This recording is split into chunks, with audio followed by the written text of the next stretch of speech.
오늘 기도 시편도 우리 분류를 하자면 탄원시입니다. 하나님, 제가 이렇게 힘들고 어려우니 나를 이 어려움 가운데서 구원해 주옵소서.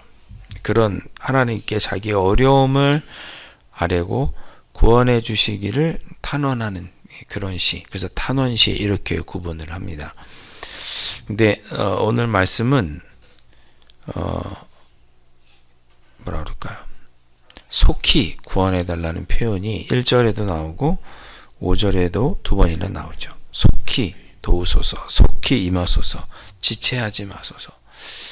그래서 아주 급박한 위기 가운데 하나님께 드린 기도다라는 것을 느낄 수가 있습니다.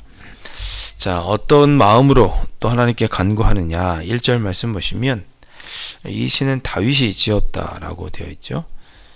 1절에 보면 다윗이 하나님이여 나를 건지소서, 여호와여 속히 나를 도우소서 그랬습니다. 하나님, 나를 도와주십시오. 지금 대적과 원수가 나를 잡으려고 하니 나를 도와주옵소서. 왜 하나님 나의 기도에 응답하지 않으십니까? 이렇게 말하면서 하나님께 기도하고 있는 거죠. 말씀을 준비하는 중에 한 글을 보았는데 참 공감이 되고 우리 자신을 한번 돌아볼 수 있는 글이었습니다. 뭐냐?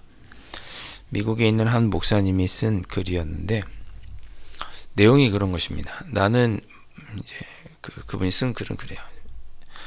부모가 엇나간 자녀들, 아들을 위해서 수년 동안 기도한 그런 가정을 많이 보았다는 거죠. 엇나간 자녀들을 위해서 부모가 수년 동안, 오랫동안 기도를 했는데 그런데 그 자녀들이 돌아오지 않는 경우를 많이 보았다는 것입니다. 자녀들을 위해서 그렇게 기도하는데 그 자녀가 돌아오지 않는 거예요. 한 가정은 10년 동안 아들을 위해서 기도했는데 아들이 돌아오지 않는 거예요. 주님께로 돌아오지 않고 계속 방황하고 그런 거죠.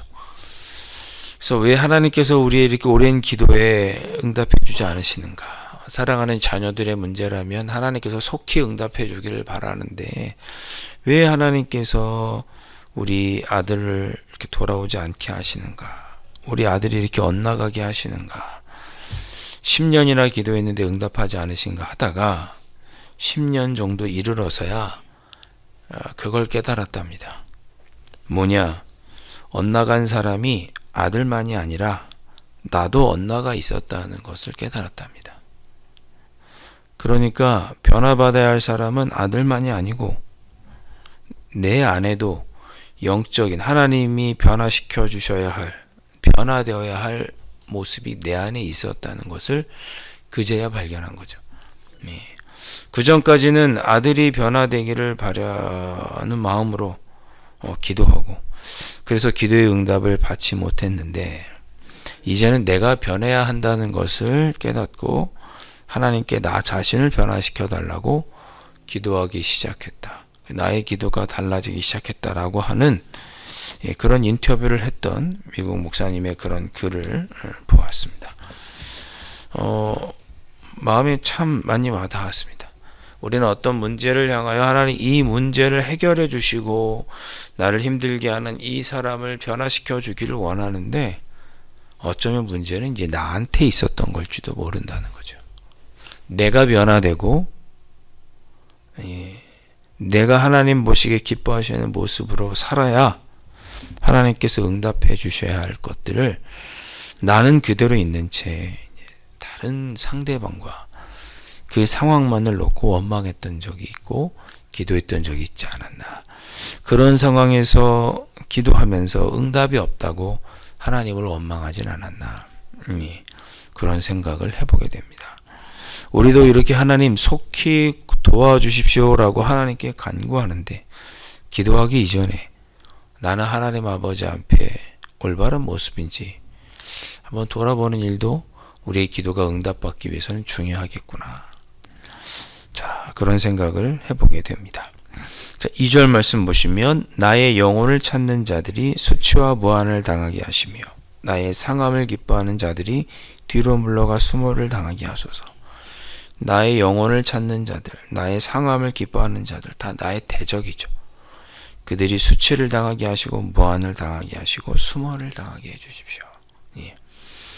우리가 하나님 아버지 앞에 기도의 응답을 들을 만큼 하나님이 기뻐하시는 삶을 살고 있다고 마음속에 확신이 드신다면, 그럼 우리의 대적들을 향하여 하나님 이렇게 해주십시오라고 기도하십시오. 하나님, 나를 힘들게 하는 일들, 나를 힘들게 하는 자들, 수치와 무한과 수모를 당하게 해주십시오. 나의 대적을 물리쳐 주십시오. 이제 그런 기도의 응답이 제목인 거죠. 3절 아하 아하 하는 자들이 자기 수치로 말미암아 뒤로 물러가게 하소서 그랬습니다. 이 아하 아하는 크게 웃는 모습입니다. 쉽게 말하면 조롱하는 거죠. 막 웃으면서 거봐 뭐 이렇게 조롱하는, 그렇게 비웃는 것을 가리킵니다. 그렇게 비웃는 자들이 수치로 말미암아 뒤로 물러가게 하소서. 부끄러움을 당하게 하시고 그들이 오히려 조롱을 받게 해주십시오. 그런 기도입니다. 그렇게 되면 저희들 마음이 참 시원할 것 같지 않으세요? 하나님 그렇게 해주십시오라고 간구합니다. 4절 주를 찾는 모든 자들이 주로 말미암아 기뻐하고 즐거워하게 하시고 주의 구원을 사랑하는 자들이 항상 말하기를 하나님은 위대하시다 하게 하소서. 하나님으로 인하여 기뻐하고 즐거워할 수 있게 해주십시오. 주를 찾는 모든 자들이 그랬으니까 자기도 포함되는 거잖아요. 하나님, 나와 하나님을 찾는 모든 자들이 기뻐하고 즐거워하게 해주십시오. 그러면서 다시 한번 5절에 나는 궁핍하고 가난하고 궁핍하오니 나 지금 어려운 상황에 처해 있으니 하나님만 간절히 바라니. 그래서 가난하고 궁핍하다는 것은 경제적으로도 그러하지만 하나님을 간절히 찾는다, 그런 뜻입니다. 나는 가난하고 궁핍하오니 나는 주님 불쌍히 여겨주십시오. 나를 속히 내게 임하셔서 나를 도와주옵소서. 주는 나의 도움이시오. 나를 건지시는 이오니 지체하지 말고 나를 도와주십시오 라고 간구합니다. 오늘 이 다윗의 기도가 우리의 참 마음에 와닿습니다. 우리들 하나님께 속히 우리의 기도에 응답해 주시기를 간절히 바라죠. 다윗도 그러했던 거죠. 포항에 있는 한 목사님, 박영호 목사님이라는 분이 이런 글을 쓰셨습니다. 자기가 감명 깊게 읽었던 책 중에, 이 박영호 목사님은 이제 몇 년 전에 포항에 있는 큰 교회에 부임하셨는데 사도 바울을 전공하셨던, 미국에서 박사학위를 받으셨던 분이고 책도 많이 쓰셨습니다. 특별히 이 박영호 목사님은 평신도들이 신약 성경을 쉽게 읽도록 하는 그런 책을 많이 쓰셨어요. 그러니까 여러분 혹시 관심 있으시면 검색을 하셔서 읽어보시면 좋은데, 이 박영호 목사님이 쓴 책, 읽었던 책 중에 습관이 영성이다라고 하는 책이 있습니다. 미국 사람이 쓴 책이에요. 습관이 영성이다. 그 내용을 보면 당신이 사랑하는 것이 곧 당신이다, 이런 문장이 있다고 합니다. 당신이 사랑하는 것이 당신이다. 결국 사람은 자기가 사랑하는 쪽으로 향하게 되어 있다는 것입니다. 내가 무엇을 더 좋아하고 무엇을 더 사랑하느냐는 쪽으로 가게 되어 있다는 거죠.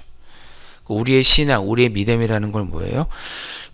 내가 가장 좋아하는 그 사랑하는 것들의 우선순위를 하나님으로 두게 하도록 우리의 우선순위를 조정하게 하는 것이 믿음이죠. 그런 이야기가 그 책에 있는데, 그 습관이 영성이라고 하는 책에 이런 이야기가 있습니다. 습관적인 신앙생활을 해라. 습관적인 신앙생활을 하라는 말이 있습니다. 우리 흔히 습관을 따라 신앙생활하지 마십시오. 그건 나쁜 것입니다. 이렇게 표현하기도 하는데, 그런데 습관적인 신앙생활이 나쁜 줄로만 알았는데 좋다는 것입니다. 성경을 보니까 예수님은 습관을 쫓아 기도하셨고, 다니엘도 습관적으로 하루에 3번씩 기도했습니다. 습관적으로 기도하되 마음에 나오는 진정으로 기도하면 되는 거죠. 습관적으로 신앙생활 하지만 진정으로 하면 되는 거죠. 매 주일 나오는 습관이 따라 교회 오지만 그 교회 와서 진정으로 하나님께 예배드리면 되는 거죠. 매 습관을 쫓아 우리가 새벽 기도를 하지만 이 순간에 와서 하나님께 진심으로 간구하면 되는 거죠. 예. 그러면서 하시는 말이 뭐냐?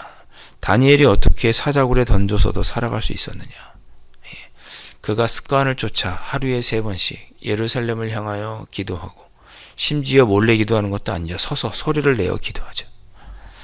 그렇게 단순하지만 습관을 쫓아 하는 기도가 우리의 인생에 승리를 준다라고 그 책에 기록되어 있었는데, 그 글이 참 감명 깊었다라는 이야기를 하셨습니다. 저도 그 말씀을 읽고 저도 참 도전이 됩니다. 우리의 신앙생활에 우리가 승리하는 방법은 뭐냐? 습관을 따라 기도하는 것입니다. 예. 여러분이 지금 어떻게 하고 계신 거예요? 습관적으로 나와서 습관을 따라 하나님께 기도하시는 거죠. 그렇게 기도하는 우리의 기도에 하나님은 반드시 응답해 주실 줄로 믿습니다. 예. 우리 새벽에도 나의 이런 기도에 하나님은 반드시 응답해 주신다는 믿음을 갖고 기도하시고, 특별히 속히 하나님께서 응답해 주셔야 할 그런 기도의 제목이 있으시다면 하나님께서 속히 응답해 주시기를 축복합니다. 그러나 그렇게 기도하기 전에 내가 하나님께 기도의 응답을 듣기를 원하지만 듣지 못하는 이유 중에 내가 먼저 변해야 될 모습들이 있지는 않은지, 예. 내가 하나님께 변해야 될 모습이, 내가 먼저 변해야 될, 나의 다른 사람과 나의 상황을 변화시키기 전에 내가 먼저 변해야 될 일이 없는지 우리 자신을 돌아보시고, 또 그런 부분들이 있다면 그런 부분들을 위해서도 기도하시고, 또 속히 응답해 주시기를 바라는 기도의 제목들로 기도하시고, 주님의 귀한 응답 속에 살아가는 또 여러분의 삶이 되실 수 있기를 주님의 이름으로 축복합니다. 기도하겠습니다. 사랑하는 주님, 저희들의 삶에 다가온 문제들을 아버지 하나님 속히 응답하여 주시기를 간절히 바랍니다. 나를 힘들게 하고 어렵게 하는 사람들, 상황들, 문제들, 장애물들, 아버지 육신의 건강이든 가정의 문제이든 경제적인 어려움이든 내 안에 닥쳐온 이 문제를 아버지 하나님 속히 해결하여 주시옵소서. 하나님은 그렇게 해주실 줄로 믿습니다. 신실하게 주님 아버지 앞에 습관을 쫓아 기도하며 영적으로 무장한 저희들에게 하나님은 그렇게 해주시겠다고 약속하여 주셨으니 저희들의 삶을 살펴주시고, 오늘도 이 새벽에 습관을 쫓아 나와 기도하는 모든 이들의 기도에 아버지 하나님 속히 응답하여 주시옵소서. 귀하신 예수 그리스도의 이름으로 간절히 기도하옵나이다. 아멘. 하늘에 계신 우리 아버지, 아버지의 이름을 거룩하게 하시며 아버지의 나라가 오게 하시며 아버지의 뜻이 하늘에서와 같이 땅에서도 이루어지게 하소서. 오늘 우리에게 일용할 양식을 주시고 우리가 우리에게 잘못한 사람을 용서하여 준 것 같이 우리 죄를 용서하여 주시고 우리를 시험에 빠지지 않게 하시고 악에서 구하소서. 나라와 권능과 영광이 영원히 아버지의 것입니다. 아멘.